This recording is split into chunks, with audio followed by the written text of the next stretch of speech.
things, and then we're gonna do other things and play. Yes, I've gotta play some music. Some music. Yeah, I'm gonna play some music in there. I'm a bit selfish, so I'm gonna play my music. Yes, people, kushe kabo, and you see people, they come through, and then they'll come there and then post, and then I've tagged you in. So I don't tag you in, it will see, go to you, then you can come in and share to your peoples. If you want to share to your peoples, that's it. So if you want to share to your peoples, I share to my peoples. yeah. So if you want to share to your peoples, that's it. Blessing, well, more blessing.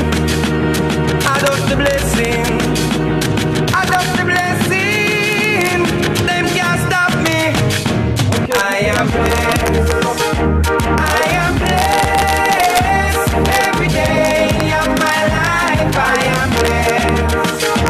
When I wake up in the morning and I lay my head to rest, every day of my life I am blessed. Give me up, me say me praise God, make money, money attached, fun bad mind.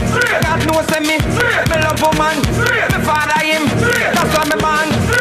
And up for them a try stop me fly past them straight. Only for them a wicked, so what them in a rate. You know them want back the little food from me plate, but I got over devil a hell with them straight. I am blessed, I am blessed. Every day of my life I am blessed.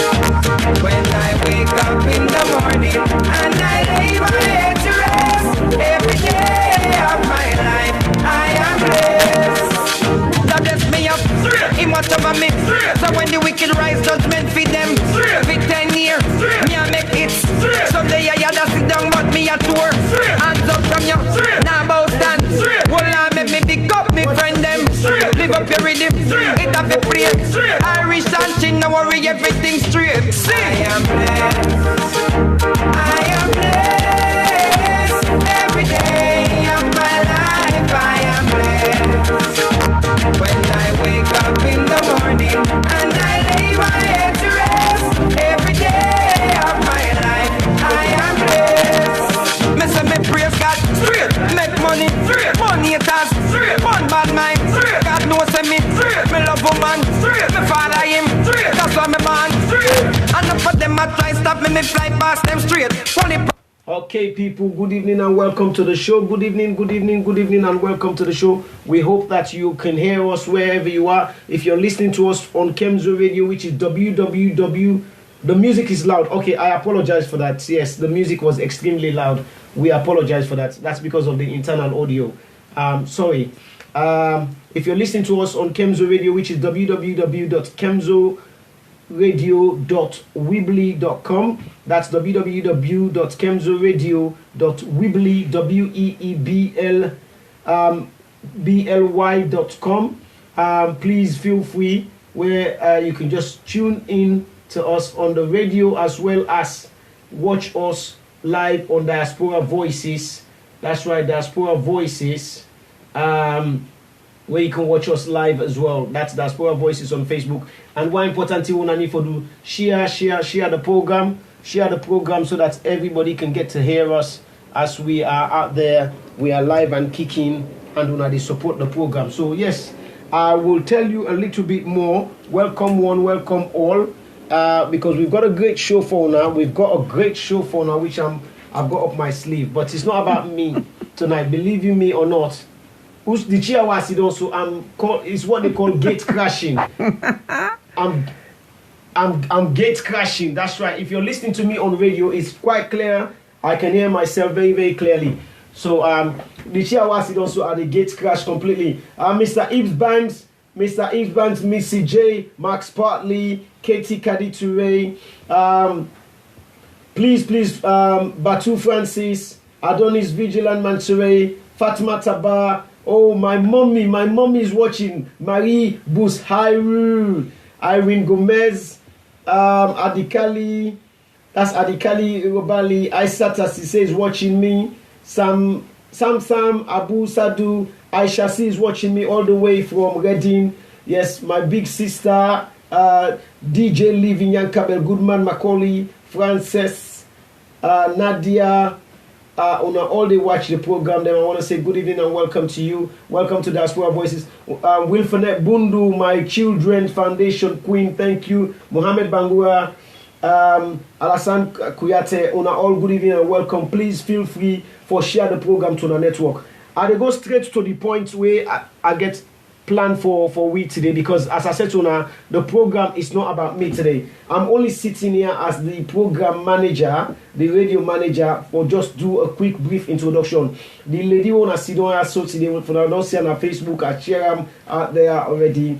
It is start in brand new program where we call the health line. That's right, that's not the health line. We're preparing you for better, healthier tomorrow. I so love that word, that slogan. Preparing you for a better, healthier tomorrow. Is Isatta Sisay. We all know the community, very, very familiar face. She's a household name. She used to be doing decoration for a lot of people. She seems to have slowed down, but I don't know whether I don't stop. Well, I don't want to go there. It's not about that tonight. We're not going to ask that question. Used to do boat party. Yeah, she used to do boat parties. Now then begin to put with a pamper before someone begin to care we go na canoe. So yeah, Isatta, listen, let's get straight to the point. As I said, if you're listening to the program, please share. When I don't worry, England versus Belgium is a friendly match. Don't worry about watching England versus Belgium. It's a friendly match because both of those teams, they've rested 8 players, 9 players. They are very clever and I appreciate their strategy. So Isatta, first of all, welcome to the brand new studio of Diaspora Vision Network. You don't follow me for the last 3-4 years. You don't kind of be small studio where we work for the Ghanaian program till we move into a bigger premise. You can't follow with it. Now you don't kind of your own Home. Salone brothers, their own home. How does it feel to see the development so far we they take us moving forward? Great, but before I make any further comment, Yeah. first of all, I want to apologize to all the listeners. This boy na serious black man time syndrome he gets. Una not go believe me, don't run, come on walk. I don't even feed me picking them. He tell me say for then at 7 o'clock. She was. You know, me don't tell me listener then say 7:30. Go and behold, I come. Knock, knock. Nobody know this. So that's why I hang na me motoka. Thank God I get motoka for Sidor. But this boy, serious BMT veteran, man. On behalf Anyway. of the non-speaking Creole people that have patiently waited for Isatta's program to start at 7:30. It's got nothing to do with her. She was here at 7 o'clock, or even before 7 she was here. And I was late.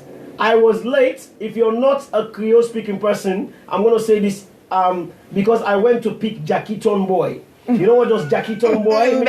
It's called cassava leaf or cassava leaf or whatever you want to call it, that green stuff. You know, I got a phone call from my mom. Pass there, you can pick bowl. So whenever you hear that you feel a little bit of zest, energy. So halfway through, I got off the bus and then I went straight to my mommy's house, collected my sagada till, collect my cassava leaf. So I know all I have to do is cook rice and put it on top and back the bomber. You know what I mean? So we do apologize. I was late. I was extremely late, and I apologize to Sata. It's not the way to start your first program. I know. And we're hoping not to make that mistake once you can access yourself into the studio. So I know. You see, that's not like me. Thank you so much, my sister. My sister Libby has defended me. Mark, partly was your fault. I went to get the cassava leaf because of Mark. You know, well, yeah, welcome. This is the studio. And what do you think? I think it's really fantastic. I think, like you said, Let me put the fan on because I'm baking. you know, I've watched you grown and you've really done well, onwards and upwards. Indeed. I mean, lots of challenges, but you've been patient. You've been very much persistent and staying focused. It's not easy. It's not easy to have a full-time job, to have a family, and then to have other extra curriculum activities like this, but one that is, you know, is picking up and is needing more and more of your attention. Indeed. So I'm hoping it will become more and more successful and productive, wherein, you know, we go make NHS blow by you. Indeed. Then, you know, you take over this and do it full time because it's a fantastic platform. Yeah. It's really great and I'm really proud of you. So Proud of you. Thank you. Tasha. Yeah. So what would you say to like Sierra Leoneans that wants to take the opportunity, and because what we've done here, myself, I've collaborated with 2 other partners, as you can see. It's Official Mama Salone, which is DJ Dul, and Kemzo Mati, Kemzo Radio, who, where he was the original discoverer. He found LXG. This was the man that found LXG. Wow. You understand? So I worked with him for a year in his radio studio for, I think, 2013-14. I worked for him. And you understand, and when the opportunity came, I said, look, let's come together, let's all work together, every partner. And what do you say towards that? Just to talk about briefly on working together, and you should know more about that. Oh, yeah. I mean, life is all about collaborative working. Yeah. You know, there's a saying that the Englishman said long time ago, no man is an island. No man indeed. In order for you to grow, in order for you to be successful, you're going to need people, whether you work with them or whether they work for you or whether you work for them. Yeah. But either way, collaborative working and cohesiveness is very, very important. Indeed. There's going to be challenges. There's going to be fights. There's going to be bump heads. You know, like Salone, we say, teeth and tongue. You know, they must jam. But it's about... The first important thing is understanding each other as an individual, you know, as an individual. Like today, for example, I know say, you know, this DJ Little, I can late. Yeah. So I know vex. Why can't I just said I'm going to drive off. So I just sat there and I just chillaxed in my car and then just listened to music because I know his heart is in the right place. But as we know, life is full of lots of commitments. Yeah. So you have to touch here. So, and as she said, this is like full-time job on top of my existing Absolutely. So it's about understanding one another, being patient with one another, loving each other. One from Levy. Exactly, you know. And I think one thing in the community where I think we need for practice more is being kind to each other. Yeah. I think we don't forget that along the way. Yeah. Kindness, being kind to ourselves and being kind to each other. I think that helps. That goes a great deal. Be considerate. No say all man not go be the same, you know, and support each other in whichever way you can, you know. Because we worked, we had a team meeting today, which was a cross-site meeting between, because, you know, I work within the NHS, so our site, the DH site, and then the Princess Royal site. We had our deputy Dipsy at the end of the meeting, after we've done everything, the end of the business, we've completed that. Just before we got off, she said, she said, I want to thank you, everybody, thank the team, both sides, that everybody's been working so hard under challenging circumstances, because at the DH site, we've been 2 staff down for the last 4 months. Somebody decided to go off sick today.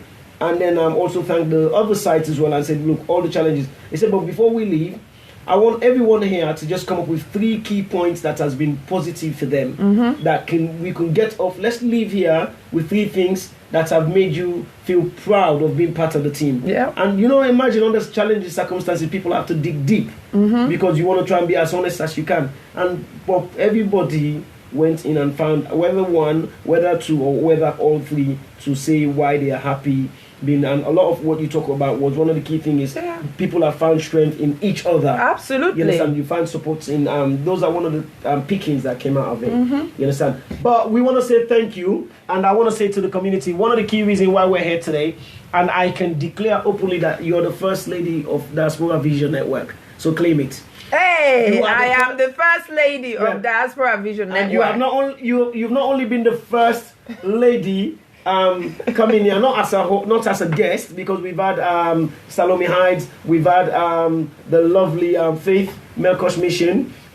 She's been here, but you're the first lady to sit here and become a host of a program. Wow. And this should be a shame on DJ Livy Young Campbell. She's been talking about hosting programs on this, again, is the challenges. So Isatta Sisay is definitely the first lady of Diaspora Vision Network, which is a partnership of Kemzo Radio, Official Mama Salone, and Diaspora Voices. So we give you that salute. We salute you. Today you're here to talk about something which is very special to you. Yeah. Health, which is about promoting a very healthier tomorrow, or preparing for a very healthier tomorrow. And you're within that field, so to speak. You feel comfortable about talking about it. You've decided to take on a program and do this program which you feel that you're going to empower Sierra Leoneans, and as well as friends of Sierra Leone, whoever is going to be listening to us on radio or watching us on Facebook Live. you feel it's necessary to share your knowledge acquired and pass it on. Mm-hmm. How is this important to you? It is very, very important. All my life, since childhood, all I've wanted to do is be in the healthcare setting. Okay. Humanity has always been my trump card. For most people who know me, they know, I could be loud and screaming and shouting, but deep down, I'm a very kind person and nosy in a very positive way. Yeah. For example, I not go see you they do bad, I not stop you, I not go see you they go, I not say if you go that way, they go for down at that water well. No. I know they wait to where you go for down, then I try for help you out. They stop you and tell you, say, if you continue that direction, they water well they and you go for down. If you fall down, your chances of drowning is greater at that point. That's right. So it's always been my passion. So as I grew up, it's a thing about how do I, enrich this skill? How do I enrich this drive, this passion that I have about sharing knowledge, about making a difference in someone's life? So I went on and did my first degree, and I thought first, I want to be a doctor, but then I did a bit of work experience. Then I realized actually doctors they don't have the opportunity to spend more time with their patients because, they've got so much to do.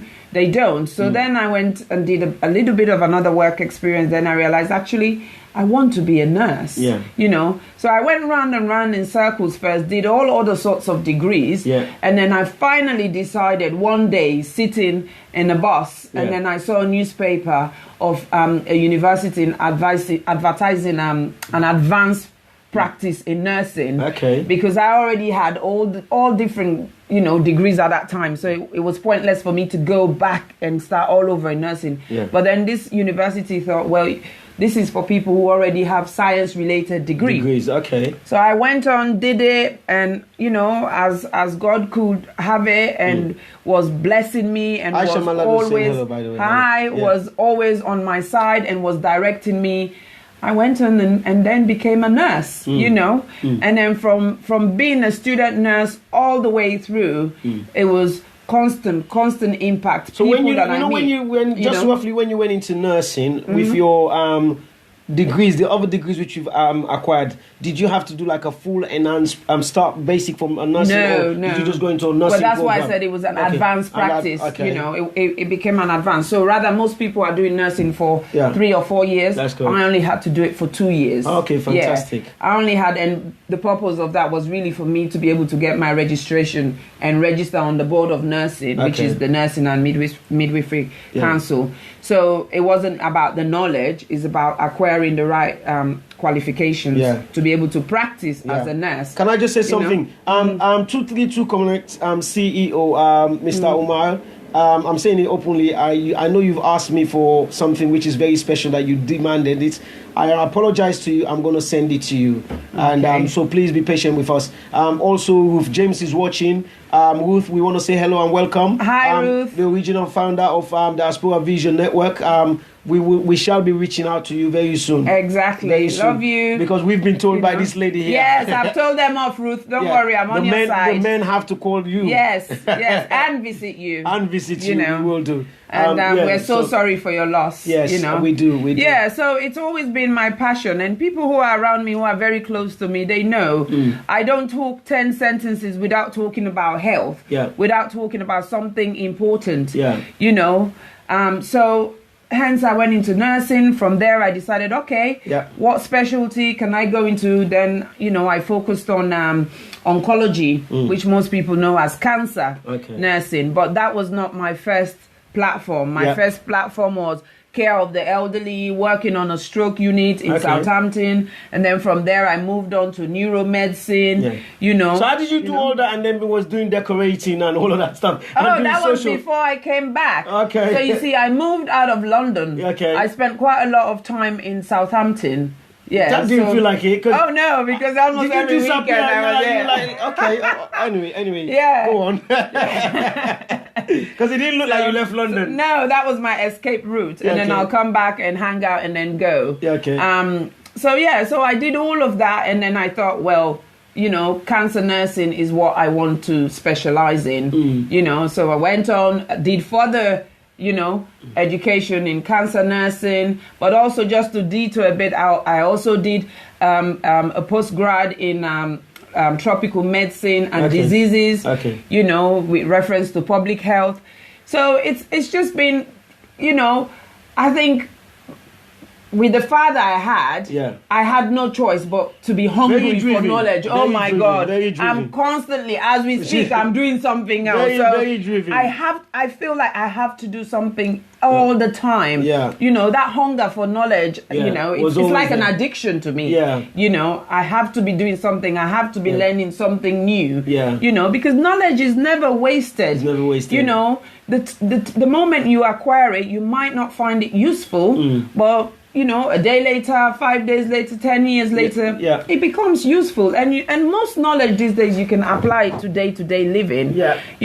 So that is why I thought. And so coming back to why this platform, I mean, me and you have been talking about this for a very, very long time. Cancer is passionate to you. Yeah. It's passionate to me. But we thought together that actually it is not just about cancer. No. There is so much going on in our community within this diaspora. And yes, people back home would also be watching and listening and they'll learn a lot. But I thought most of the time, or majority of things that are happening here in the diaspora are focusing on what's happening in Sierra Leone, in our Mama Salone. Yeah. But what about us here? Yeah. What are we doing for Because we're us having a very here? aging population, and we're having a Sierra Leonean population which is now becoming almost third generation now. Exactly. So many people come in. Okay, let's say the influx came in the late 70s, or I know there were Sierra Leoneans before that, just before Nakambigi Corrective, so we don't begin come. But we're talking about in terms of mass. Like me daddy then come, my mama then come in the 60s and everything. But in terms of the mass influx, we're looking at the late 80s and 90s, post-war. Exactly. And then so we're now having 3 generations of Sierra Leoneans living in, and now basically we Ghanaian now, we grandpa, then said they live longer now. Yes, and absolutely. This is where you come in. Yeah, this is where I come in. So I'm looking. So this, I want it to be a platform. Now I want to make it quite clear. I am not a doctor, and I'm not a consultant specialist, and I'm not a professor. However, I think and believe I have enough knowledge for lead this platform. So you've amassed enough knowledge. Absolutely. So that we can use this platform for discuss the simplest things such as hay fever, where a lot of us don't suffer from, and this year has been the worst. So you've gone ahead of me there, because that's what I was going to ask you. Because I was going to ask you about the program. Your program is called the Health Line. And so this is about open up yourself with your knowledge that you've amassed to first of all, discussing topics which you're comfortable about discussing. And then also, hopefully, taking questions from the viewers or those who are listening on the radio to get involved in the program and to see how best you can support. But your advice is going to be completely independent. And would you advise them to go back and seek advice from professionals? Absolutely. So, you always have to do that. And we will welcome that. I will welcome positive criticism. I will welcome suggestions. I will welcome ideas. I mean, because in our community, there's so many healthcare professionals and allied healthcare professionals that I know personally, that are watching this program, that I and then also victims of illnesses who I think I'm going to be tapping into, to come here so you can hear from first-hand experience, all sorts of things. Like I said, hay fever all the way to cancer. Recently, we've had a lot of deaths in our community, which is cancer related. And some of the stories that I've heard and the struggles people, the people who've died or their loved ones have gone through. The end of days could have been more quality. Absolutely. It hasn't really sit well with me, because I know there's so much out there. There's so much support. There's so much information. It's just a matter of being signposted directly and tapping into it appropriately. And then can I just ask you a question? Do you think, say for example, if you are of the knowing of some of these families where, you know, for example, just to go into that specific areas, you know that their end is nigh. There's inevitability; they're going to pass away, and then you are your experience is sought out. Do you think independently you'll be able to support that family so that that person or that individual or those group of people can have quality of life at their end days? And absolutely. You can come into the home, wherever in their side. Do you think it's something like that? Absolutely. That's like I said, that's my vision, that's my passion. I mean, I'm already doing it on a very small scale at the moment. Okay. People who know how I work, where I work, when they know people who are going through certain, you know, difficult illnesses, they will call me, they will ask that person's permission, they will link me in with them, I'll call them, and I'll talk to them, and it's all purely confidential. Yes. So some of these people, even if they stood in front of me, even if they stood in front of me, I don't know them. Yeah. And the first thing I say to them, I will not save your number. Yeah. I don't want to know your surname. Yeah. I just want to know what is going on, what you want, what you're expecting. So you've been doing that by phone calls, not by visual. Not face to face. Because I think we've, you know, the elephant in the room in our communities, we've been burnt a lot. Okay. There's a lot of mistrust. Okay. There's a lot of misunderstanding. And I think it's taking people a lot of time to trust, you know, their fellow Sierra Leoneans nowadays. You know, exactly, because why? Maybe someone has done it before and it don't go end, you know, all over the place. Now, Isle of Wight, you know, we all know what goes on sometimes, these audios we hear and all that kind of, you know, unnecessary stuff. So it's really, you know, a very slow process, but I'm willing and hoping and being patient enough that hopefully one day people would actually think, not everyone is negative. Okay. There's a lot of positive. There's more positive Sierra Leoneans than there are negative Sierra Leoneans. So what are the key areas that you're going to be focusing on when you start this new show, which is called the Healthline? Yeah. So you're saying preparing you for better tomorrow. So what are going to be the we'll focus. The first thing, which is my passion, obviously, is cancer. Okay. We will focus on that and try and you know, just feed people with the information, you know, that, you know, as much as death and dying is path of living, because from the day you are born, you start dying, whether you like it or not. True. But it's about raising that awareness to people, for people to understand there's still hope. You know, when you have cancer, there is still hope. Okay. I mean, there's still a lot of people who survive cancer, depending on the type of cancer you have, when it's diagnosed, etc., etc. So that will be my first, you know, key topic I will focus on. And then following on from that, depending on what like I said, what the audience is, you know, egging for and dying for, or what they're hungry for, I can start bringing people in, because so it's not just always my voice.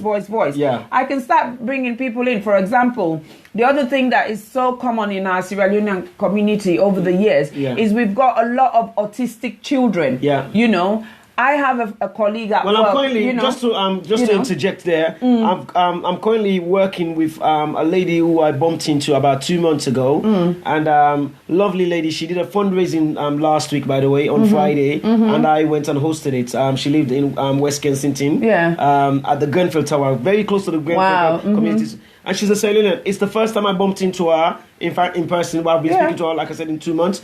She has got something on autistic. She's got a charity which is set up on autistic. She's building a massive school in Sierra Leone on autism. Yeah. And a young woman like yourself, like myself, and she's absolutely passionate. Yeah. And I'm like, where have you been? Where are you? Like, and I'm like, she's watching this program now. She goes by the name of Agnes, and she was absolutely an amazing woman. And the type of fundraising she did is what I called a genuine fundraising. It was tea and biscuit, cupcakes, simple, and then have a lot of performances, which is not high profile performances. My kids, I donated my kids, they dance, and then the two of the junior groups, and then the senior group, they performed, and then we have poetry, storytelling. But guess what?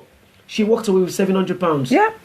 Now, how many organizations, not dissing anybody, by the way, selling an event that would do fundraising that will actually, apart from the cost spend, that would physically come out with £700. Yes. It was a very mixed community that came there, white, black, Asian, everybody. She walked away with £700. Her and her cousin, which is Mamusu, who's a household name in the Southeast London, they had buckets in there. People were going, not 1 round, 2 round, people, they put money. I know. Like, literally, she walked away with £700. This is what I'm saying. There's so many good Sierra Leoneans around. Look, there's another a schoolmate of mine called Kadidin. Yeah. She has sickle cell. Right. She does a lot on Facebook. You know, she one of the ways she copes with her sickle cell is actually when she goes for her treatment. Yeah. She'll put it live. You know, you see what she's going through. I think I've watched her program. Yes. And then also she's actually gone back home to Sierra Leone and have started something there. Yeah. I think even a couple of days ago, one of her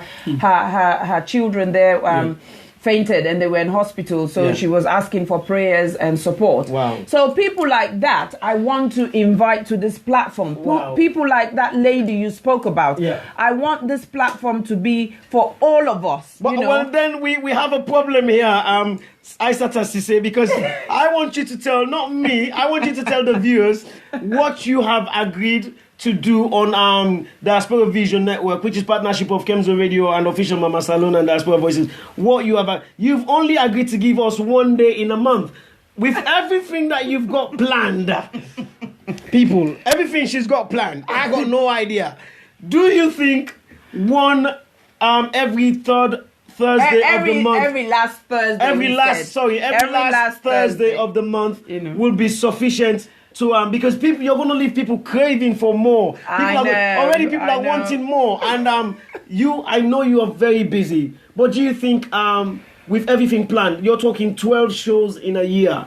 I don't think it's going to be enough. It is not going to be enough, but that, like I said, that's my vision. Okay. And as you know, as the audience pans out, that will give me the momentum, the courage, the confidence to say, okay, I think, you're asking for more. Yeah. We'll go to every second Thursday of the month. So it depends on the demand, So it depends on the demand. I'm quite open and flexible, For me, it just means that I'm going to eat late no more. Yeah, well, then I'm going to eat late. I will wake 5 o'clock morning. While I wake for prayer, I make the dinner. Okay. So when they come out school, I know say dinner day. Check, make sure say they do their homework. I run come. They know say they get mama way very career driven. They know say they get mama way very much is a community person. Yeah.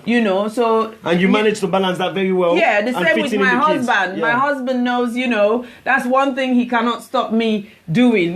Reaching out to the community, reaching out to people. I'm not going to say the rest. Mr. J, be patient. Yeah. Saba. I will try my best. I will try my best, but I need the support from the audience. I need the support from the listeners. So what would you want?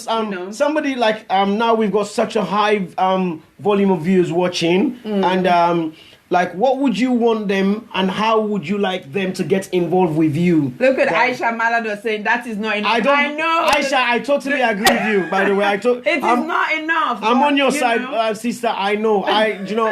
It took me this much to agree to her to do one Thursday in a month. So for us on Diaspora Vision Network, we're kind of satisfied. But we know we want more. But first we wanted her to say yes. And she said yes. Yeah. Because she's been guests on the programs where she's been several times on my program. And I wanted her to say, this should not be about me. This should be about you. And again, I go back to asking you, how would you like viewers...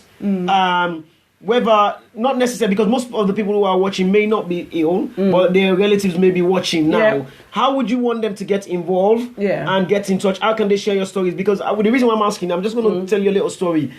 We've got James Top, JT Money, as part of the team, which he's doing inspirational contemporary hymns and inspirational. And what he does...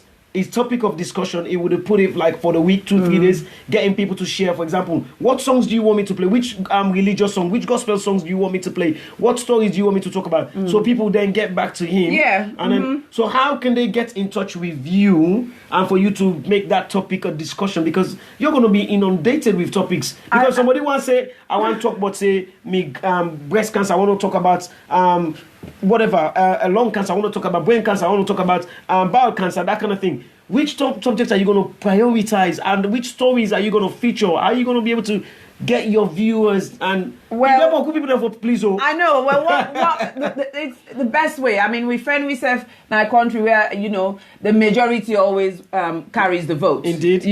So if the listeners that don't say okay, so what I'll do maybe 2 weeks before the show is send out an email, or send out a message on Facebook or any other platform. Yeah. Hey, the show is coming. What do you want? Or maybe whilst the show is going, people say, well, next time we want to talk about this or this and that. Yeah. And then I'll look at that feed later and then see which one screams louder. Okay. So if the majority of people are saying we want to talk about breast cancer, then that is what we'll talk about. However, just to acknowledge the other requests, other listeners. Can I just interject you a bit? Yeah. Miata, Nuna, my baby sister. Yeah, my lovely Nuna. She's saying you need a deputy, and I agree. I think you need an administrator who will be looking through your feeds and seeing all the things, and then give our homework so that we can come back and we would which I think is a very good point. There is an element of lightness to it, but I think there's the message is there. I agree. I saw it and I'm smiling because I think as she's the one who suggested, it's probably her that I'm gonna appoint whether she likes it. You got yourself a job. Give her a kick.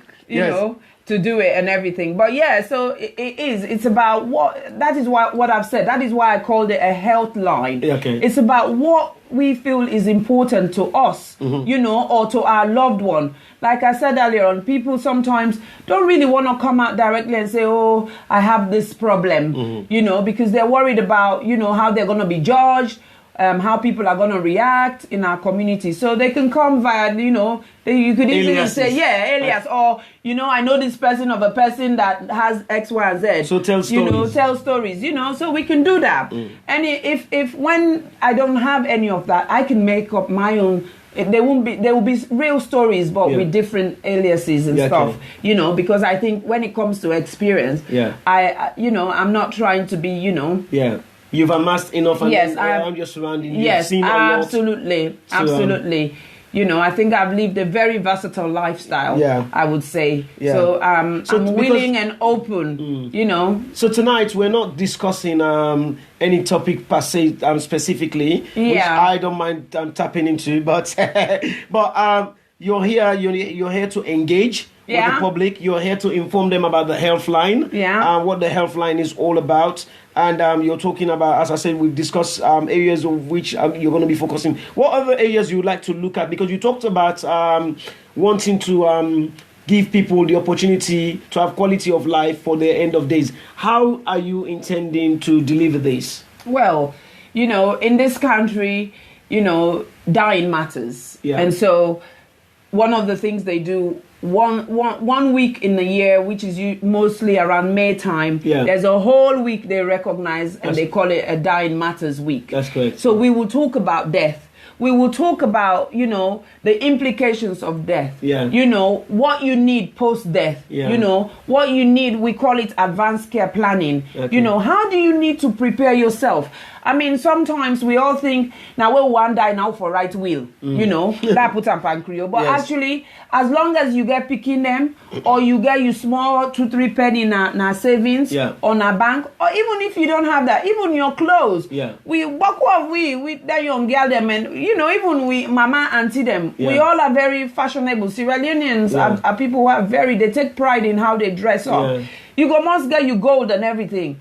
Where you die, who die you want left and give. Even if you not get Pekin, you not get sister, we hear all sorts of there's a lot of slackness to it where people for example, when somebody passed away, and then there's a lot of blame culture as well. When somebody passed away, because of the lack of preparation or no preparation at all for these sort of things, fingers are then pointed to the spouses. So if a man died, then blame him wife. If a woman died, then blame him and say, man, don't go share ball in things, then don't go get a girlfriend, and all that kind of thing. And then you're saying, if na being 40 pong you get, when I in 40 pong in assets, I'm not talking about the cash, in 40 pong in assets, because don't say, now for Gianto and Jonathan or Gianto Safi, and then when somebody decides to make a decision on their own accord, and then family feud escalates. Nobody end up talking to each other for 5 years, 10 years, or forever for life. Causes a lot of problems. The reason why I want to ask is, you understand, because we're not talking about specific cases, but we can talk about like broad-based. It's like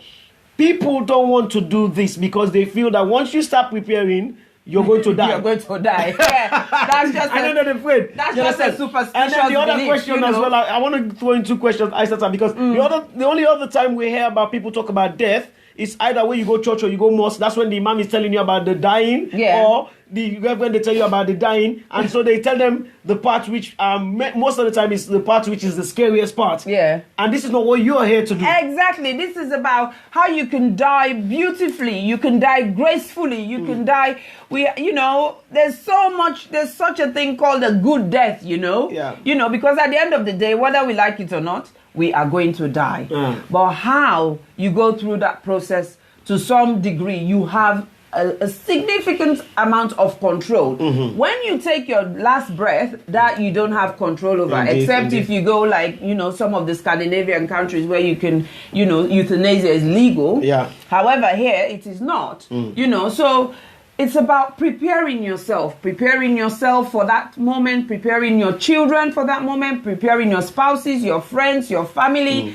I mean, me and the person we talk about this a lot is my sister, Boy Mata Nuna Tunis. Yeah. We always talk about it. She would tell me, I know if, God forbid she died today, I know exactly what she wants. We don't do it formally. Yeah. We don't sit down and I have a book and say, right, Nuna, say that me walk this, I want to do this, I want to do this. No. She might want you to go from Camberwell Green to Peckham High Street before she goes. Exactly. And nobody's going to give her that. Yeah. Because she's got nothing to run. Yeah, and so we just talk about it casually, and she'll tell me exactly what she wants, what type of funeral, and it will just be from one conversation to another. So, and then it's my responsibility to record that, in my memory. So if anything, God forbid, happens to her, I know exactly what to do. I know how to support her kids, to do what they want to do for mom. So it's about all those kind of things. So it is an elephant in the room, but we need to make it. It needs to be we need to embrace it because it is very important. It is very, very important.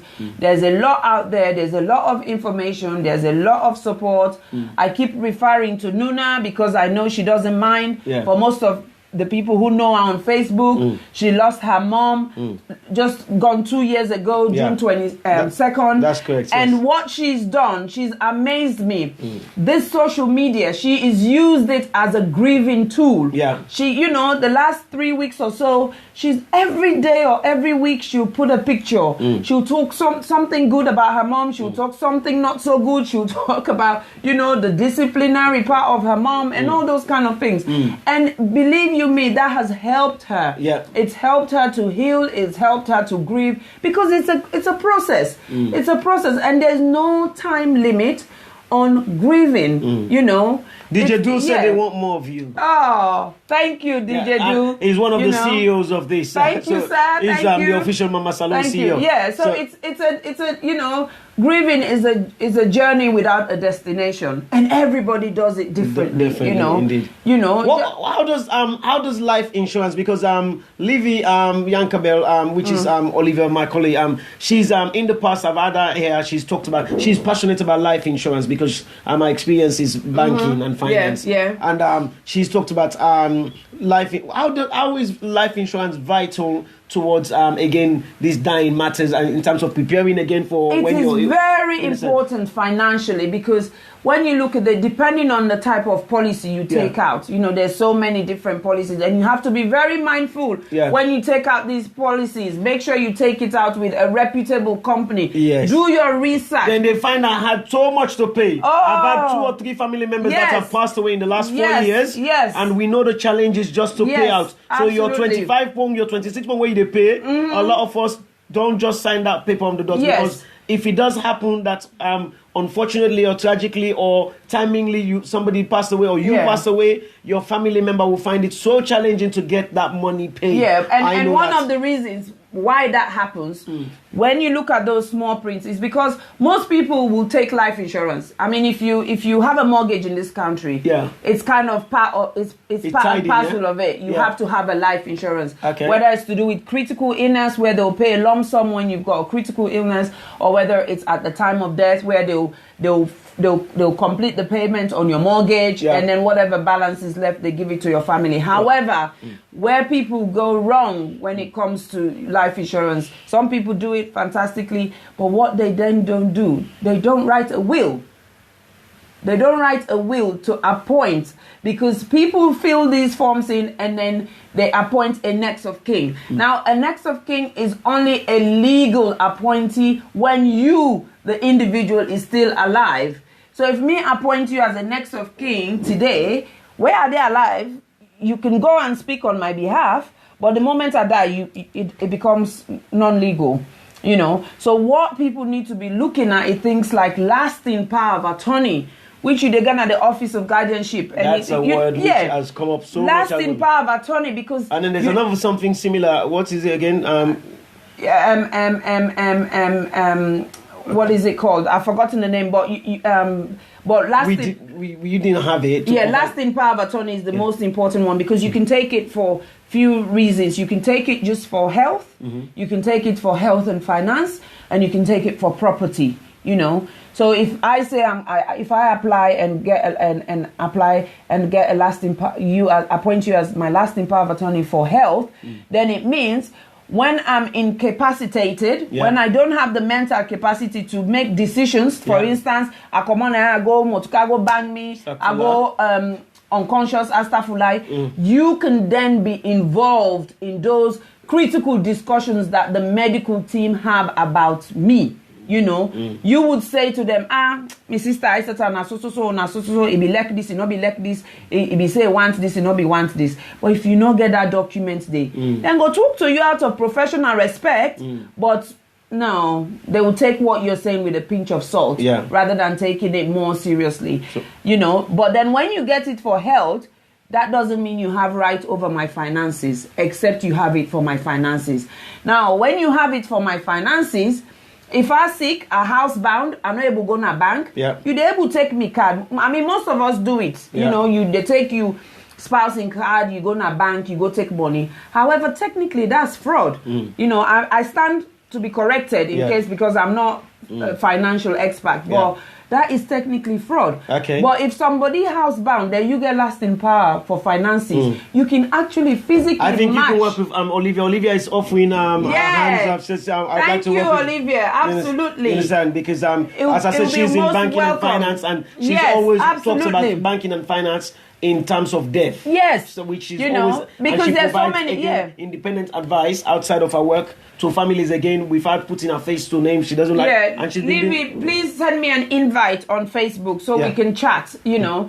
But it's things like that. She would shed more light. She will tell you that there are some banks who encourage third-party signatory. There are some that don't, you know. And so, but, you know, lasting power kind of trumps it all, you know, because you've got that legal document to say, actually, this person, when they were of sane mind, they've given me the authority to do A, B, and C for them. So those things are very, very important, and that's where. So it's not just about completing the form. Say I don't get life insurance. I don't get life insurance. And they pay me £24.99. Exactly. And then when it comes to where it matters most. And then, will you also because I know you're keen to do this, and but we're not here to go so much into specifics today. Well, because I want you to touch base on, so that people, our viewers, and then our listeners on Kemzo Radio can also get an understanding of this interesting show that is going to be coming on from Diaspora Vision Network. Now, let's talk about aging population, and we look at insurance as well, and we look at coping with death, because some of we thankfully our parents are getting older and older, and they're getting stronger as they're getting older, but as you say, eventually they're going to die.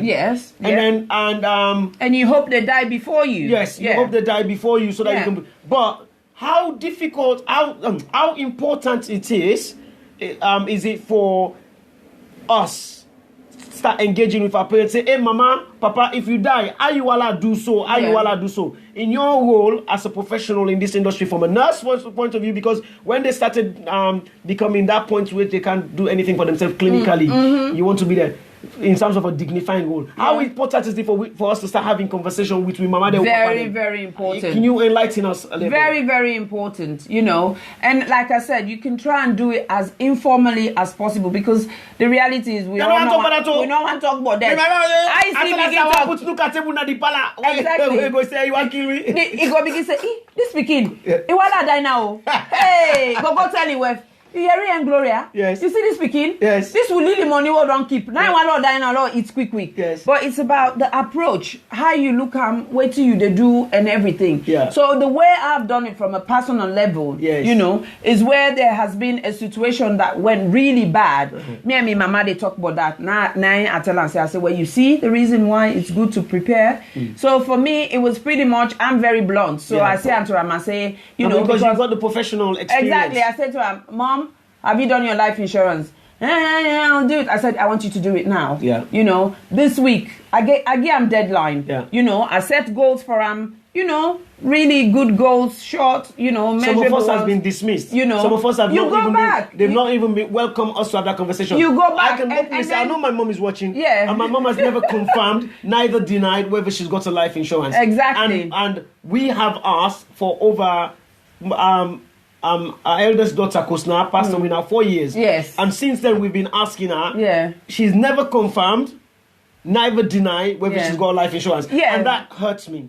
I know. I'm so sorry, but some people. No, but she's watching, and I want her to hear that. So I might as well say it publicly so that she can understand the impact. Mommy, where would I turn? Exactly. It is difficult, and the reality is when someone dies, whether it's expected or sudden, the reality is.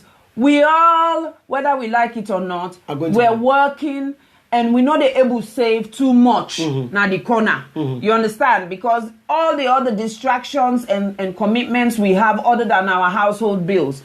So most times, you know, when then thing and they happen, money no day, you know. But if you get a life insurance and then things and they, you're able to go trust. Yeah. You say, hey, trust me now, this 3,000, this 4,000. Now the average cost of a funeral now this country, you're looking at minimum £3,000. No, you know, Olivia said 10 grand. No, that's when you want £3,000 is cheap. No, £3,000 is cheap. Yeah, that's what I said, minimum.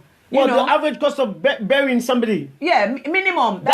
Burying somebody. Yes. It's too No. Isatta is too small. No, that's minimum. It's bigger than that. No, it depends on what type of funeral. If you want a card box funeral, it's that price. What are you talking about? Okay. When we think about, you see, we as Sierra Leoneans, all we think about either they put us in a coffin or when in this country, whether in a Muslim or Christian, but even the Islamic funeral, it's about £4,000 bare minimum. Yes, the Islamic funeral is 4,000 because you still have to go in a coffin. Yeah. In this country, but you get eco burials.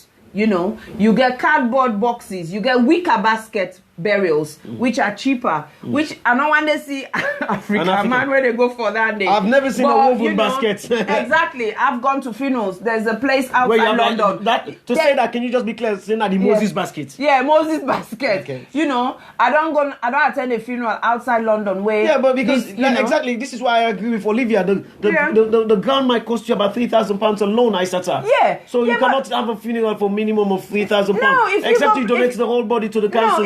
If you donate to the council, actually, sometimes you get a decent burial. That's what people don't realize. But when it comes to these eco burials and these cardboard boxes burial, they're cheaper, you know. Because I tell you what accounts for all the costs is the horse, the this, the that. You know what most people don't realize. If you get van. Then white van there. Yeah. You dey put your body there, you go better. Yes. Inside your coffin. That's correct. But most people don't know that. Most people visit and they forget a cortege of the black horse and then drive and go or horse and carriage and stuff. But all of these stuff are things that are because they're not discussed that we don't have that discussion with especially I'm staying in the conversation of the our parents, our elders ones.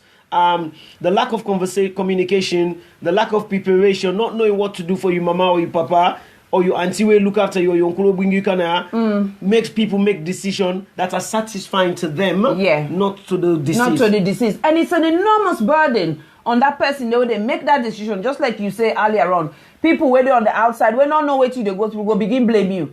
Oh, you don't go bury the man under. This man will not be said today, na Spain, you want to go bury him. We meant to be talk one time, it be said na Italy. But then you're not in that person's shoes. You know, for no, you're not able to understand what they go through, where they make a decision just on the basis of what they know or the conversations they've had. So now I make one thing what they call advanced directive. A very, very important advanced directive. She knows everything. This advanced directive is a document, you know, where for parents them were educated and learned, you go just print her, you go fling her at the table, you ignore them. Or for parents that were not educated, or where you can get that book that yourself you read. Maybe every so often you ask them one question where they inside that book they like for say you go make them a story. You can't sit down. You go say me if I read about one person today, then say where he died, they no able bury because they're not sure whether for care and go on side or whatever. Me, if why die now? So what do you think, mommy? Or what do you think, daddy? Or what do you think, auntie? Then they might give you answers that indirectly, but not to everybody. You cannot use the same approach on everybody. So again, as I say earlier on in this program, it's about understanding one another, and then when you understand the next person, you know how to approach them with different conversations and how to squeeze answer from her. Like me, I know say why I want drag na me money, I know exactly what if for do. I know say the next morning why I say lend me the credit card. They give me. Can I seem to see I've had the word from you, eco funeral, and Liv is mentioning some banks will encourage you to do an eco funeral. I know these are things that you're going to be elaborating on more. Absolutely. I don't know what is an eco funeral. For just in case for people that are listening to us now on Thames Radio or watching us on Diaspora Voices. Eco funeral is pretty much like, I mean, a lot of people see now they're doing a lot of recycling. We get recycling bin, we get food wastage bin. It's basically funeral where the body gets decontaminated very quickly. And then goes back into the system from an environmental point of view. We're rotting. So whatever that they bury you with, now make us say then cardbox, wicker basket, then say the rotting. So whilst a wood coffin takes longer, a metal coffin takes longer. A panel coffin takes longer to rot. And sometimes it takes years. Where you go buy coffin, they tell you the life expectancy of that coffin. They know, so they go tell you say this, they take 2 years, 5 years, Again, I'm so worried that I'm so conscious for you not to for us not to delve in too much, because these are things that you're going to be entertaining and discussing at length. You understand? Is it something that as Africans, especially Sierra Leoneans, that we're still stuck in that age? You say the heavier me papa in coffin or me mama in coffin be, the better it is. Do you think we should now be looking at things? I'm excited because I can see you doing all of this stuff. Do you think it's better we can look at environments? How can we best bury our people? Especially, I know we don't have that much trouble if you're a Muslim person, and but especially for our brothers and sisters who are Christians, I'm thinking, I want let me in papa in casket be the heaviest one where the old man don't ever touch the most expensive suits. And then they're not taking into account the current situation, the climate situation, which might affect the surroundings which you're living and all of that stuff. Absolutely. And global warming, we've been hearing, I've been studying about global warming for the last 20 years. And actually it's amazing what we studied 20 years ago when I be there sixth form and stuff. It's actually, you're seeing it even at that time when they say, the scientists are, the meteorologists and everything, it's just a scaremongering and everything. But like for some of us who are hay fever sufferers, this year we don't feel them. We feel them most. It's been the worst. Why? Because of pollution. Because of I'm a hay fever sufferer, and I always tell people, they say people don't understand. I don't like summer. Because I know how much it affects my system. I struggle. Now I'm on steroids because if not, like, I don't sneeze past 100 and I today. So it's about congestion and all of that. And we know now we have a growing population. Even if we go Salone, the harvest land will get a graveyard. Where you go, the town where me come out Kenema, we begin one berry go that they call top on half of it. they don't sell them. People that don't bill on top. You know, so it's looking at things like that and saying, okay, how do we manage this situation? I make this country then get things like cremation. You know, I know say most people go say, that fire they go burn me, you know, but do you actually know? Do you feel it? I don't think so. You know, so but then burn you, then you get ashes, just in case Papa not been die fine, then the governor go feel the pain more. Yes. But you rather the hip dirty under your Papa will not be die fine. Thank you. Heavy dirty, 6 feet under, you know. So which process is more difficult? Absolutely. For me, I think the cremation, because it's high extreme temperature. You go boom, within half an hour you've turned into pretty much dust or ash, and then it also gives your loved one something to hold on to. Now there's so many fancy. I think it's also about understanding that the body where you papa or your mama, your uncle or your auntie or whoever your family member die with, you know, to that same body they grab, not the soul.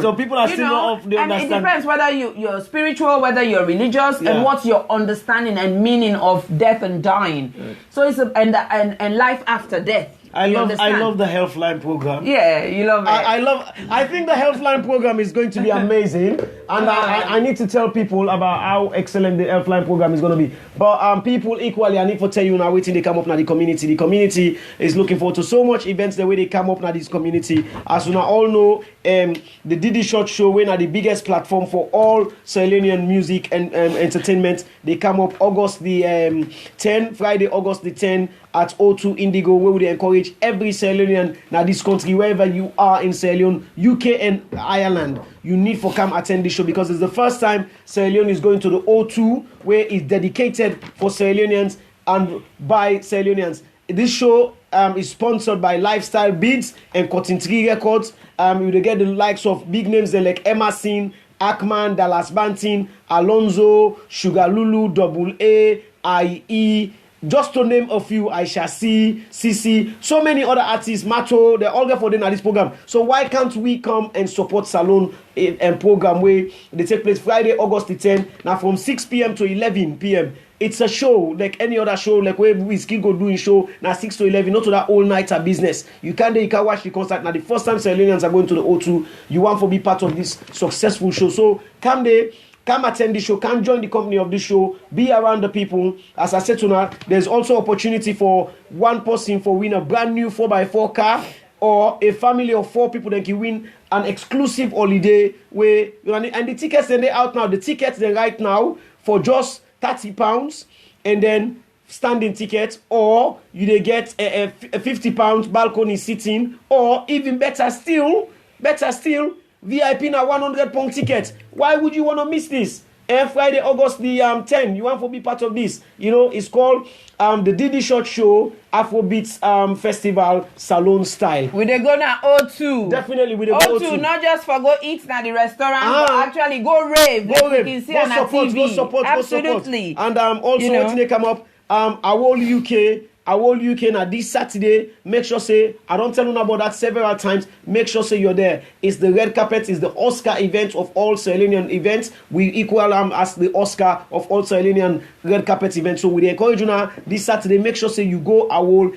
at definitely Royal Regency, Manor Park. Make sure you're there. Again, the Domo they open from 7 o'clock. Then get champagne, alcohol, and non-alcoholic entry or concierge. We go there for now from 7 until 9. At 9:30 sharp, dinner will be served. And then the event they want say 12 o'clock exactly. And then at midnight, quarter past midnight, the show they done. Then an exclusive party for now say 3 o'clock in the morning. So make sure you go Awol. And then technical GSTS, that a government secondary technical school, then gets their annual lunch on sale, where then I call them the ladies of the annual sale. No, not only mama, then are the ladies of lunch on sale. Make sure say on a candidate this Saturday, all GSTS members are going to be there. Myself get for the data at Drum Ship, and then make sure say you're part of them, because I have to go there. If I don't go there, that technically go. So I got to go there. So make sure say you go there. And then what else is happening? Look at the phone now. Salone Kids Variety Show, the only platform where they provide entertainment for Salone picking them. Mm-hmm. You understand? Age 4 years to 16 years. The audition forms are out now. They look like this. If you want know more about the audition forms, make sure say you get in touch. We get the rules and regulation as guided by the Children's Authority. We don't go, we don't research, they don't guide we all the wording we get and correct.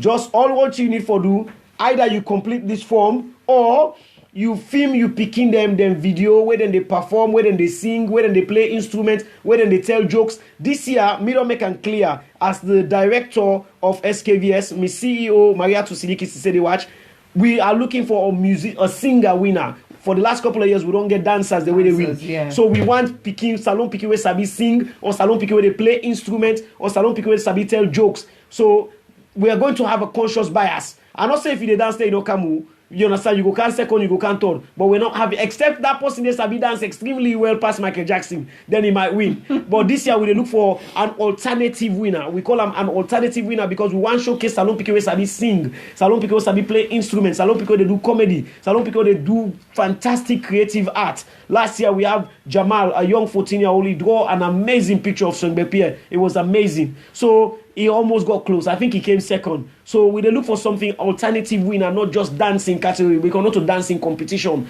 We want to encourage our parents them, the picking the way they up to 14 years old. Una can send them video or fill them from them from 15, 16 years old. We can take them from them directly independent, even though they're still underage. But with una consent. So the forms are there, they're out there. Then most people there, you can contact me, Isatta Sisay-Jalloh, Agnes Pratt, Queen of Social Media, DJ K-Man, and all of us, Tutu's Balloons. Definitely you contact any of us, or Auntie Isatta Sawi of the Masoki. We send una the form, we can post them to una fill in the form. Or the easiest way, WhatsApp.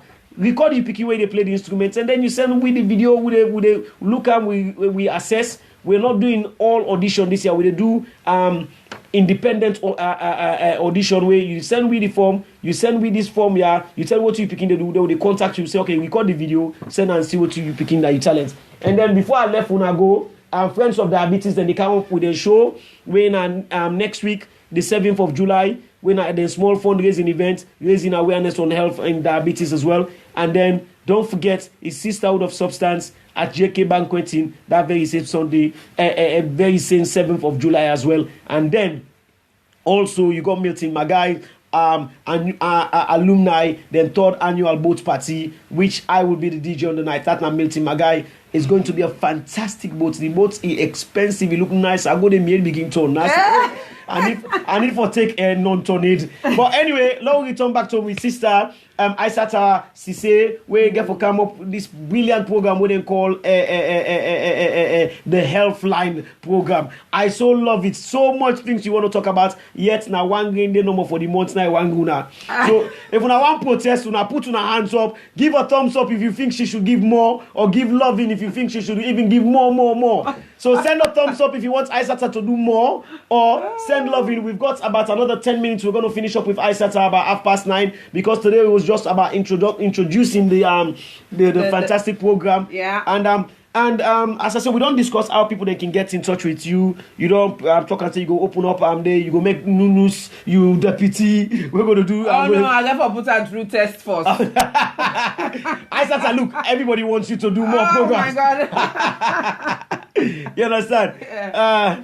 Oh my God, yes. I'm so flattered. You understand? So so we absolutely want to see you do more of this program. But the Healthline program is a lot more about focusing on, as you say in your slogan there, making sure that we have a healthier tomorrow, preparing you for a healthier tomorrow.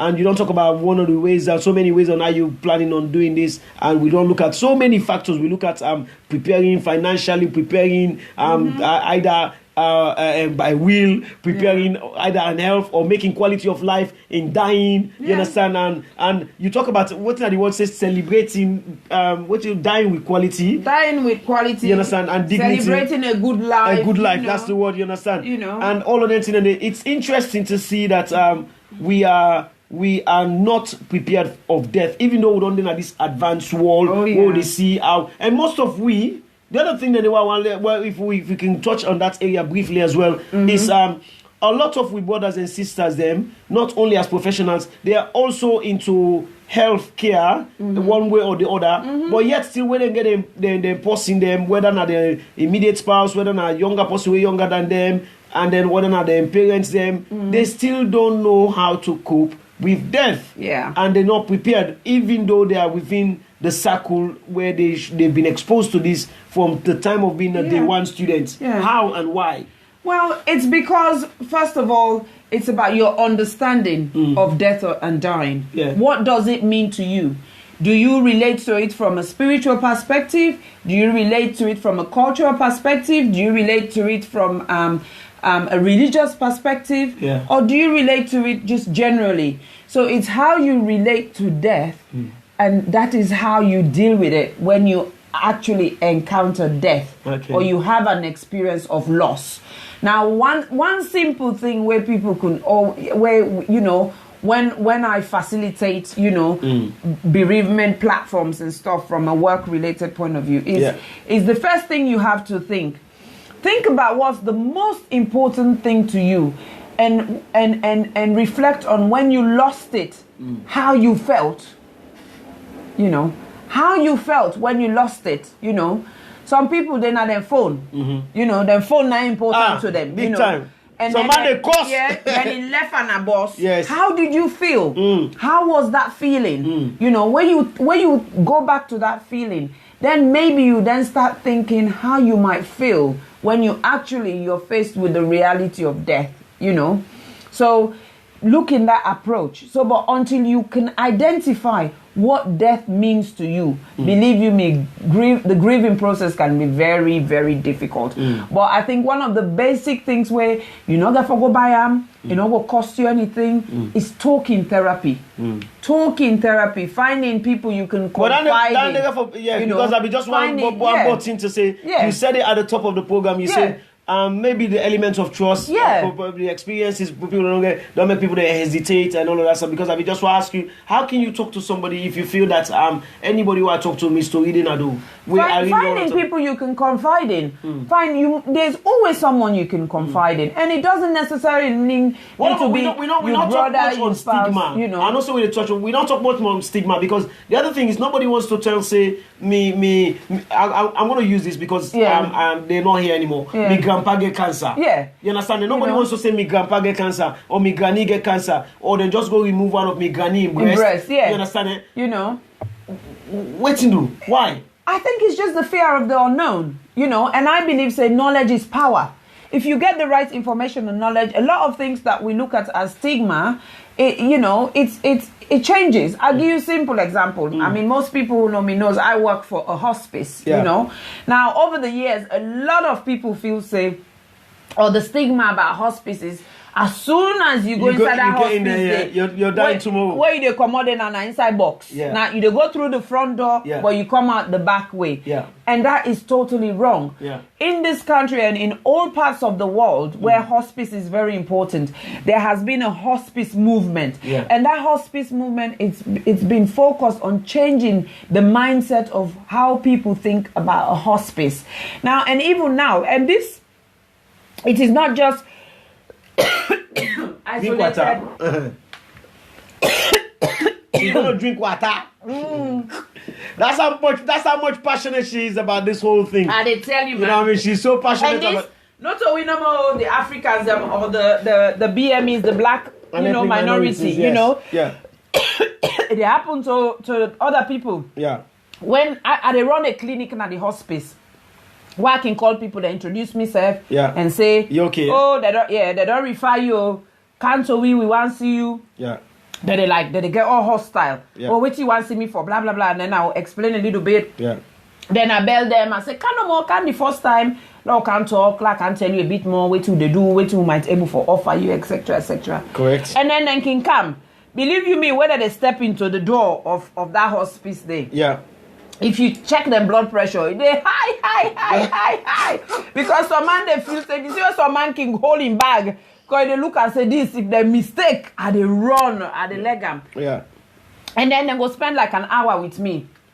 And then after that, I say, okay, you want to take a look around? They're like, yeah. And then they take a look around, they're like, wow. And then the next thing I said, oh, okay, when shall I see you again? And they're like, oh, okay, I'm okay to go now. I'm like, yeah. You can go now, And then usually what thing I do, because it's a pilot that I've been doing for the last 18 months, I can ask them, so what was your expectation? come in here, what did you expect? And then some people go genuinely tell you, say, not to this I be expect, I be facing as some really bad place where I can't no more that they lock me and not they come again. So it's about changing the mindset. It's about changing. There's a lot of people. I mean, my current job, I've done it for the last 13 years. And I'll tell you, say, I get patient the way done they alive for the last 5 years. I get patient the way I don't know where done the hospice we don't know before me start. I get patient them way don't get cancer for 20 years. You know, they dip in and out. But the hospice has become like a hub where you go for specialist advice, a hub where you go for welfare and social advice. So that it's a place where you will not be able to receive on the ward in a hospital. It's an environment where you will get a better quality of your life or in your illness, where you can manage. But also, the hospice is not just there for you for go as an inpatient. Right. You have different services that the hospital, most families can come through. Oh yeah, most hospices have a community service where the nurses they go visit now you host. Most hospices get outpatient service where you go do physiotherapy, you go do occupational therapy, you go do complementary therapy, you go engage in music, whatever fits your fancy. Then you get the inpatient side. Like me on hospice, we caseload, we get about 400 patients on we caseload at every given time. But we only get 28 beds. Wow. So most of them patients and out of that 400, maybe now only 100 they can at the hospice. The rest are being managed in their own home because that's what they want. Yep. So, I mean, we need to talk about it, me family, and do me at the big because there's so much out there. There's so much, that can make us live longer, that could give us a healthy lifestyle, that can give us the support. Because now I say it's a health line because somebody gonna go through psychological issues and then they go have a direct impact on their physical well-being. For instance, if something they stress you become depressed. Then you stop for eat. When you stop for eat, then you begin lose weight. Then it means your natural immune system not able to fight simple diseases or illnesses where you go encounter. On a normal I basis. don't want to get into into specifics. I'm trying to encourage her not to get, because these are the stories that you're going to hear. These are the stories that we're going to celebrate. But listen, people. We said we're going to finish at 9:30. It's 9:30. I know. And we have to finish on time. It's been a fantastic program, but this is just to give you an insight of what Isatta is going to be discussing on the health line. There are so many more she can talk about. Taster. But this is just a taster. Yeah. And again, everything that Isatta has said here, if she's hinted any word of advice here, it's an independent advice which has come from her alone. Yes, but I will also advise you to seek more advice. Use my information as a foundation. So please go to your GP if you feel that you've had something tonight which you like and you want to get further advice. As Isatta said, please seek professional advice. Yeah, and I'm more than happy to signpost you. Yeah. Signpost you, just like what we the kind of debate about the cost of funeral. Somebody actually come on Sisay-Jalloh, come on, he talk he say, yes, you can get a Muslim burial for less than 3,000 pounds. That's right, yes. Yeah, so it does happen. Oh no, please keep going, DJ Dude. We come. Right. We will try. We'll try. Yeah. Boy, send you your CV, please. That's right. For me deputy. Yes. You have to. You can come on the studio. You'll be doing the online management, watching all the comments coming through and feeding back to Isatta and taking the questions in advance for Isatta and then passing it on to her. You know me now. I'm ready to pull you anywhere I go. So it's been fantastic, and like I said, it's been a pleasure. The Healthline. So when are you next going to be on live on Diaspora Vision Network? Well, we said every last Thursday of the month. I'm gonna be wait, baby, let me. Sorry, people, I've just come off screen. That would be what? That would be the 26th of July. Oh my God! There. Oh, we want more. Oh my God! Sorry, I apologize. I had to check my calendar properly on in the studio. Isatta Sisay is telling Una, make I talk about Creole. Isatta say, they can start in program officially officially until the 26th of July. Based on what you've heard tonight. Okay, we're just running a 2 minutes, 2-minute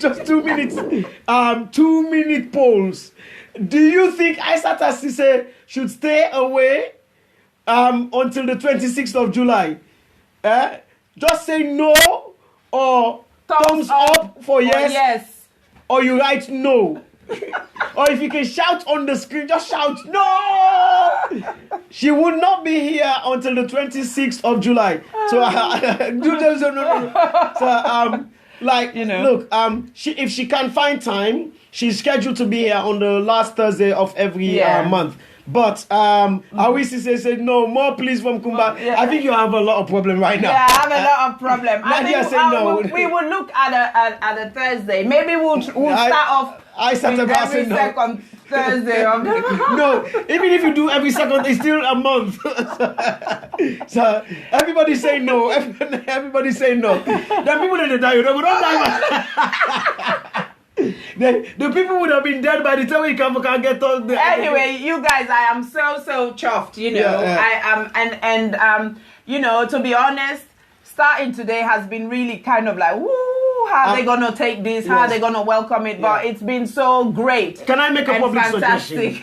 Can I make a public suggestion? I'm not going to beg you for this because I've left that to the people. I think they tell you the answer is quite clearly, categorically no. Oh so my goodness! You will need to look from now on to your next couple of weeks schedule. You need to be here and then add it to your last Thursday. Yes. But my advice would be, if I don't know what you've got planned for your first show, but I think it would be nice for you to get Livy, Yankabel, so that you can have that first program just to discuss, even before getting into the focus. Let's look at the finance management and look at other things. Maybe bringing in Livy as your first guest and see how well you can. Actually, I mean, no disrespect to you, but I think I want to bring Livy in at the right time. Okay. I mean, what I wanted to do, my first show, to be honest, is going to be about cancer. So it's mapped out. The general aspects of cancer. So all cancers, you're going to take questions and answers? Just basic. No understanding cancer, because if you understand them, then maybe it makes it easier to deal I'll be in the studio on the other side. I'll be asking questions. Yeah, and then once we do that, some of the things that comes about in terms of organizing and coping when you've got cancer, then I'm gonna bring my sister Livy in, because finances is an integral part of coping with cancer, because you have to think about work whilst you're being treated for cancer. You have to think about your bills. You have to think about your other financial commitments. You know, maybe 6 months ago, you don't go take one brand new Range Rover. Yeah, you don't go take one brand new Range Rover, you know, because you know, say you they work, you know, you can afford it. And then all of a sudden, you get stricken by an illness that needs you to be out of work. And not to all work, they support you. So if you're lucky. So these are the kind of things that people, the immune system, they even go down because you're stressed. You're stressed. You're thinking about money. And you don't want to tell your wife. You don't want to tell your husband. Say that thing. I'll not be paid for a month. That I don't take. Thank you. Well, I get one me patient where in GP 9 referral. She said, "We love you, girl." A GP referral to we and it gets a cancer. We're curable to some extent. But you know what? She refused treatment. Why? Because she didn't have a home. You know, now lodge be the lodge to one lady. Now I say I'm not go able they get treatment, and with all the side effects where they don't tell me but are inconvenient this woman you know, fine. So the GP refer to we and say una help this lady. And within 3 months, I facilitate that lady, you know, a team of us, not just me. We facilitate that woman get all in benefit that we're entitled to. We facilitate, it gets a home. I hope you guys are paying attention to this. It gets in treatment. And she's one of, you know, the happiest. He can't see me Monday. He said to me, "Thank you so much for giving me a new life." You know, that is all she said to me. "Thank you so much. You've given me a new family." Because like now in hospice, we get a patient liaison group where then they can meet up, they support each other. This was somebody who was very isolated, you know, get no friends, in English not great. One of the patients, and they teach them how to speak English. Fantastic. So a way come at the hospice is not about dying. Please don't miss this program. Don't miss this program. Is power. Don't miss this program. Isatta Sisay, the Elfline program. I told you that we're going to be coming on strong on Diaspora Vision Network which is partnership of Diaspora Voices and Kemzo Radio and official Mama Salone. We told you not to miss it out. You're going to be learning so much more on this platform. Lastly, Isatta Sisay, for the Healthline program. You understand? We know that you are strongly committed to your faith and religion. Can you just tell us quite clearly the difference between faith and faith when it comes to sickness? Because basically, so some people then they turn to church once they say you get cancer and start praying. Some people they go to a mosque, they go pray, and then forget all about all other responsibilities about i.e. taking medication, going for therapy. What is the difference between faith, where they don't say this you get them, and your faith relating it to your illness and the gray area? Basically, if you can just touch on that's my last question, because otherwise that's a big question. We can do a whole program on that. But the basic thing is, there's nothing wrong with having faith. And there's nothing wrong with accepting your faith and dealing with it together. Because at the end of the day, one thing we get to realize, we are all, whether you're religious or non-religious, we were created.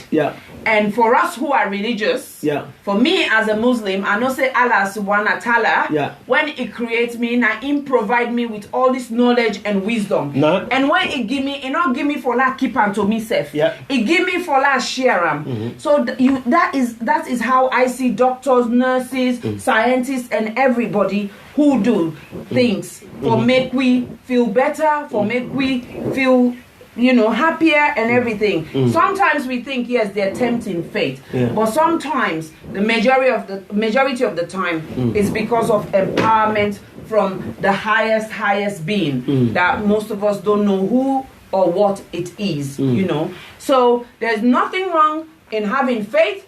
Like I said, people who I talk to on a counseling point of view, on the phone, that are very faithful people, what I say to them, when you go to your God, when you go ask your God for prayers, ask Him to direct you. Ask Him to guide you. Guide you in the direction where you can seek cure, where you can seek happiness, where you can seek joy.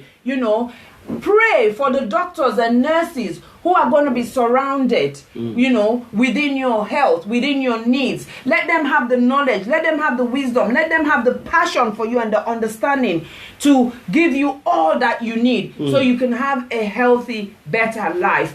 Rather than going somewhere where they go to you say, oh, not take that deal, not take that deal, because it's all, not true. It is all not true. I'm someone who is very anti-superstitious. So for me, and living in this country for such a long time, I know say cancer now a sickness where we all the born with. It's just a matter of luck whether you get it or not. And not get nothing for do pass or na the bush where they go shake jege. You not get nothing for do it where they call you per mirror, they knock you. You not get nothing for do with that, because you know what? Wait, people that get you're gonna make Pastor Relay and watch me program again. Pastor, not so you Pastor, So it's about that. So please, there is a fine line between faith, and if you use it accordingly, it will actually give you the strength and knowledge and empowerment that you need to go through any challenging or difficult time we experience. Indeed. So I think I'll leave it there for now. No, we'll agree. And but, look, on that very, very faithful message, we've accepted our fate. Yes. That the program must come to an end. We must come to an end. Yes. Sorry, Isatta Harrison, you're just joining us. Oh my God. I love you, darling. Can we just say congratulations publicly? And congratulations to my niece. Oh, she's my niece. I love her to bits. Well done. I've watched her grown. You make me so proud, and I need to Can you send a message to Isatta Harrison? Please. Isatta Harrison, I've told you, not so because you don't go to Sky or whatever. Come to this program and educate Sierra Leoneans about fashion. Your journey has been long, your journey has been immense, and if you're achieving and your accolades, you deserve it. Well done and congratulations to you. But what we want you to do, again, just like Isatta Sisay said, you may have missed it because you've just joined us. What we're saying to you, Pass on your knowledge. Share your knowledge. Yes. We need to discuss fashion. This program is not just about, it's not a social platform. It's about, we've created this partnership of Diaspora Voices, Kemzo Radio, and Official Mama Salone. We've created it for the Salonian community, for those in the know-how to come in and share their skills and their expertise in whatever respective areas they have. And then guess what? Yeah. You know the head wrap on my head? Yeah. She taught me how to do that. Oh, fantastic. So that was one of her first things she started doing, teaching how to do those head wraps. So, wow. I chose that picture for a reason. Wow. Later on, the jacket I'm wearing is also made by a Sierra Leonean, an entrepreneur, Wow. Khadija Designs, Wow. So it is very important, for us to support one another. Fantastic. It is we have so much wealth of knowledge in our community. Tomorrow, let's discuss, and I will give you the rundown. Actually, don't. Call Isatta. She will give you the rundown of how the network is set up and everything. And this platform is open to you and any other Salone, and not just Isatta Sisay. Whatever area you want to come and talk about, whatever your expertise areas is, you want to come and talk about. This now on your own platform, because you won't be able to reach out to more Salone and more significantly than this platform. Yeah. I will guarantee you that. Here on Kemzo Radio and Diaspora Voices and Official Mama Salone, we bring professional, educational, live streaming to your living room, to your palm, to your office, or wherever you are. So please, when I get involved, I want to say a massive thank you to you. Yeah. You've been immense. I don't know if you have any thank yous to say to your listeners. Thank you. I'm so grateful. Your program, by the way, has been the second most watched program. When I say second most actively watched program, because Official Mama Salone, the program which is run by DJ Doom, is the most watched program, even bigger than my program. Actively live when you're live. So I want to say congratulations to you. Thank At any point in time, you had about 47 people live. Oh my God! That's the ones who are visual, not the ones who are who are not being visible seen. About 47 actively live for about 5 minutes constantly. So thank you, everybody. Congratulations, thank you. We need to do more of this. Isatta, I know Queen Naz just joined us again, the fantastic host of our this Saturday coming up. So hello, Queen Naz. You understand? Yeah. So please, let's do it. I'm ready to work with you, work for you, share the knowledge. So if you want me more than one Thursday in the month, I will come. I will make that time. Yeah, she's made a promise. Knowledge is power. Health is passion. My CEO is just joining me. Guadalupe child. Mariatu Sidiki Sisay. She is a passionate lady. She's my baby sister. Oh yeah, and I love her so I've watched her grow as well. And it's fantastic. An amazing young girl. Shall I tell you a little confession? Yeah. Namina, the first person we put Mariatu on a stage. Sierra Leone Maroons 2002. She was like a mere 14, 15 years old. I know. She was so cute. And she's amazing. But I love her because she's so respected, With all her achievements, she's absolutely. She's so humble. You're so humble. I love you. Keep it up. Yeah. And work hard. And she was one of my wisdom, alongside Agnes Pratt, Queen of Social Media, that has always said, the Moses, you need to get your own studio. And those are the people, Mariatu Sidiki say, these are the people that have been backing on my head, advising me. And I want to say thank you to them. Again, like we said, Isatta Sisay, this is the program. Watch out for the flyer as you see it on social media. Wherever you see it, like the post. Wherever you see it on my status, view it, share it. Tonight's program, please copy the program link and share it on your page. Copy the program link and share it on your page. It's been so educational. It's been so interesting for those of the people that have watched this program, that have come in at a latter part.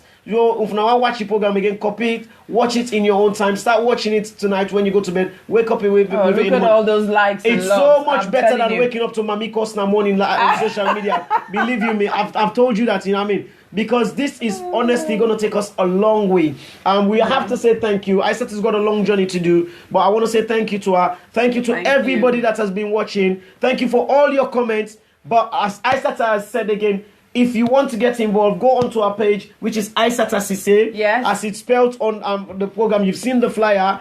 Go there, send a direct message, or what we call DM. Yeah. Send a DM message, which you can tell her what you want to talk about, or share your stories. Maybe you got something in confidence you want to talk to her about. You're feeling something which you feel you've gone to your GP, you're not satisfied with the outcome. She might direct you. She may not be able to give you direct advice, but and share your stories. You can stay anonymous. Like I said, you understand? You don't have to say my name John or my name Sarah. just say whatever you want to say. Isatta, I just want to talk to you. I watch your program today na Diaspora Voices, and I love what you're doing. But please, na so me grandpa be they feel how I can help him. You understand? I don't try, but what are you for me today? You know, use those platforms and talk to her directly and prepare her for the next program. Absolutely. We want to say thank you. And we go left Una again for telling her 2 things that when they come up in the community.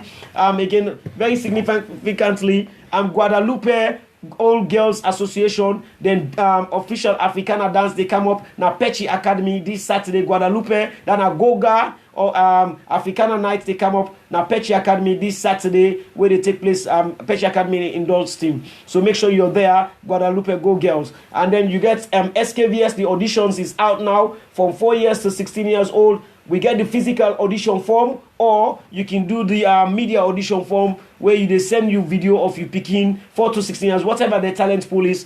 Please, Una encourage Una picking them. My children are the smartest in the world. I don't care. But guess what? I encourage them to exercise their social potential as well. So they do that. Academically, they're too clever, too brainy. I can say that because the evidence of certificate is proven. So that in my opinion, if I'm not telling me picking smart, what else going for tell me say me picking smart? But so, you want them to have a balanced life. A very, very balanced life. So I encourage them to tap into that part of their life. So encourage you not picking them, please, please, please. And that brings us back to health and well-being. Definitely, you know? definitely.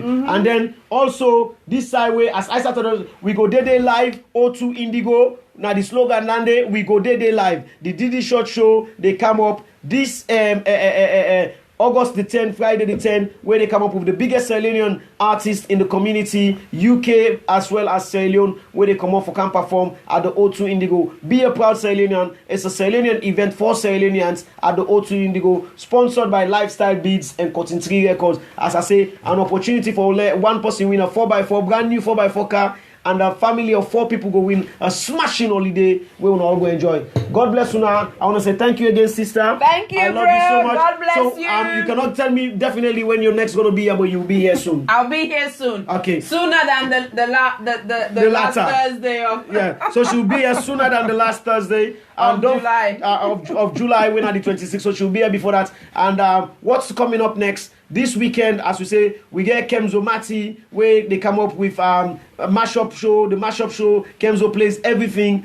and talk about everything that is going on. Kemzo Mati is there. And then on Sunday, we got a full program on. We got DJ Superman get Timeless Classics from 2 o'clock in the afternoon to 4 p.m. And then from 4 p.m. we get HIH Ajay Boy. They come up with a show where definitely it's called the Talk About Show, talking to most Sierra Leonean artists in the UK and Ireland. And then on that very same day, from 6:30 until late hours, you get the man himself, DJ Dulbang. DJ Dulbango, then I also they discuss the official SALONE Top 10 countdown. And also when he's ready to return, DJ Keman, the Astray Cat, when he's ready to return, will return to Diaspora Voices, and they will come back on with the Afrobeat Unplugged program where they go out on Wednesdays. We've got Isatta Sisay, and we've got so many other presenters where they come. Please contact me if you have any knowledge, you want to host a show, come on board. There are so many shows coming on.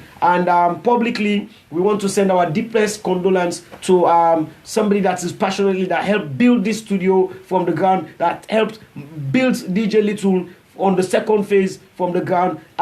Ruth James, we want to say deepest condolence on the really, really sad loss of your mama. We really, really send with deepest condolence. May the soul of your mama rest in perfect peace. Stay strong. Isatta has given us the order, not request. She's ordered us. We are going to reach out to you. Myself, Dul and Kemzo will reach out to you and pay you a visit. God bless you. God bless Mama Salone. I give you the last one. God bless us all. Thank you. Love you all. I appreciate you all. I won't do it without you. So please, please, give me the comments, give me the ideas, give me the suggestions. Let me be the vehicle. You run. You be at the the driving seat. Okay? Indeed. Thank you. I love you all. I'm ever so grateful. Watch out. I'll be out soon.